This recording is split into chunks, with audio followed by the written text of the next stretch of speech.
Hello. The media has been suspiciously silent on Jeffrey the billionaire, a man who traveled the world with some of the most powerful people in the world. There was more reporting on this troubling case in Germany, Russia, and Japan than in the United States.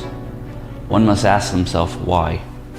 Jeffrey must have had some powerful allies to cover it up, or, more likely, willing participants who engage in the same sickening crimes as he, and then blackmailed them into submission.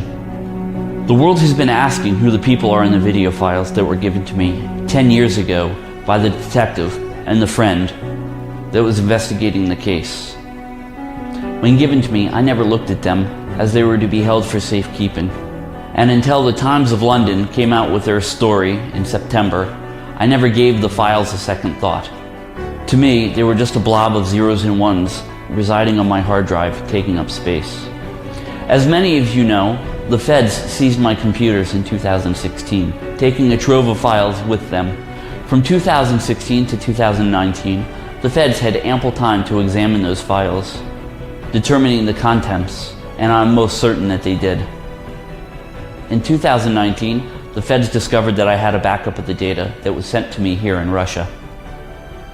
They alerted the British intelligence, who then leaked to the Times of London that MI5 was worried that I gave the Russian government compromat, or compromising material, on Prince Andrew.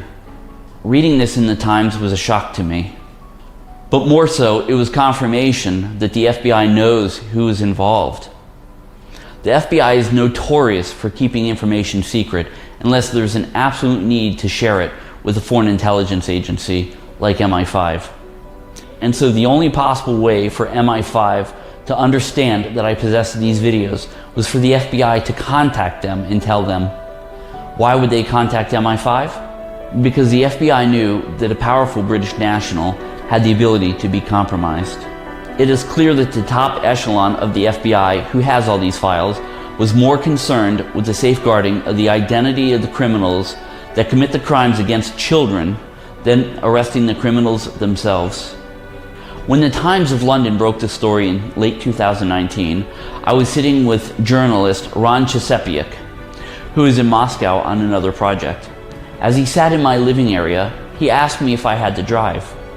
I went to the closet and came back with the drive and put it in his hands. He asked me what it was, and I told him it was the files of the billionaire. He recoiled, knowing that the contents were a death sentence to anyone possessing them. I set the drive on my computer, and we went about our business. On the last day of his visit, and during the storm of media controversy, we agreed to take one look at the random sample of 740 plus videos that were in the archive. We decrypted the disk and selected 7 files at random.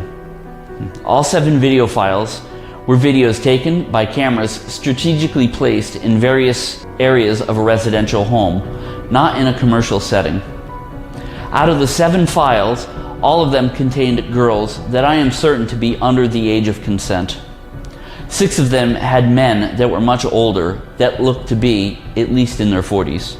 Knowing the dangers these videos possessed to me, I made 10 encrypted copies of the archive and placed them in safekeeping on various servers throughout the world. I sent the encryption keys to 10 other people who had no connection to the people that stored the data.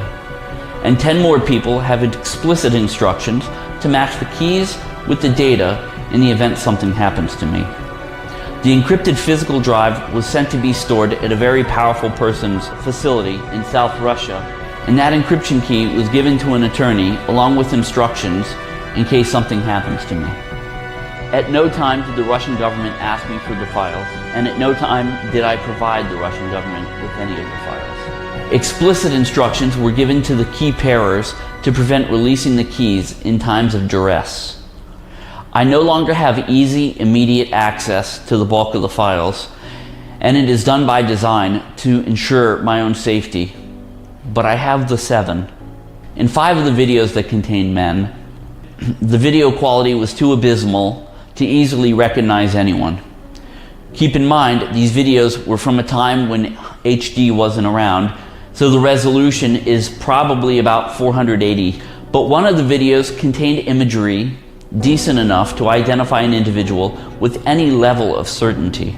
I won't come out and make the accusation saying for certain this is the person, because I don't think anybody can be 100% sure. But I will tell you who I think it looks like and who others have said it looks like, and I will show you and you can judge for yourself. Who do I think it is? Imagine a very wealthy man who graduated from Harvard, a man who is the chief operating officer at Disney, a man who has been at the head of some of the most powerful television and news networks in the world, the president of ABC, the executive vice president of Comcast, chairman of NBC, Universal. Would a man in this position, with so many tentacles into so many different news organizations, be able to effectively control the narrative? We already know about recent scandals and the culture of tolerance at NBC. Could a man in his position cast a dark shadow over the billionaire's story to protect himself? Meet Steve Burke. He's the man with the very impressive credentials I mentioned above, and he has ties to Jeffrey the billionaire. Now, meet the man in the video.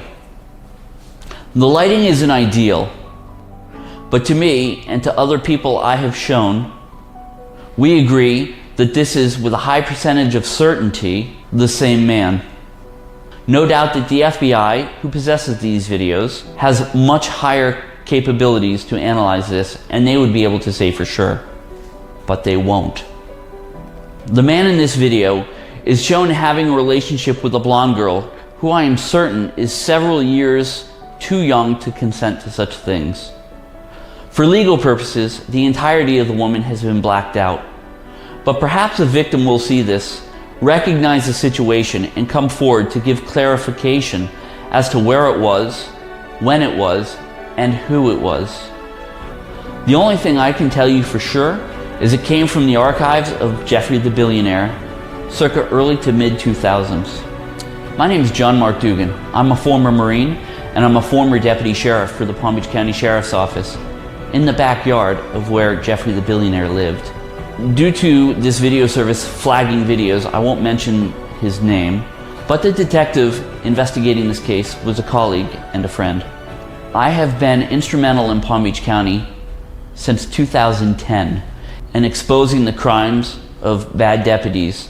I gave voice to the good deputies in my department and was investigated by my former department for 6 long years until my home was raided by the FBI and I escaped the country in a wig, fleeing to Moscow, Russia, where I sought political asylum. I still fear for my safety. I fear for my family's safety, which is why I cannot release any additional information. But the FBI needs to look at this carefully and closely, and people need to demand accountability by the FBI, because they know who is in these videos. They can investigate this properly. I'm no longer a law enforcement officer. I have no capacity to investigate these crimes. I cannot release these videos because it's illegal. You cannot possess these videos because it's not legal. There's no easy way to go about this. The only people that can make this right are the law enforcement officials who have these videos, and that would be the FBI. Except they won't. They are covering for some of the most powerful people in America. You need to demand accountability. You need to demand transparency, and you need to demand that they do their jobs. John Mark Dugan from Moscow, Russia. If you're not a subscriber of my channel, make sure you subscribe. Hit the like button, and I will see you in my next upcoming video.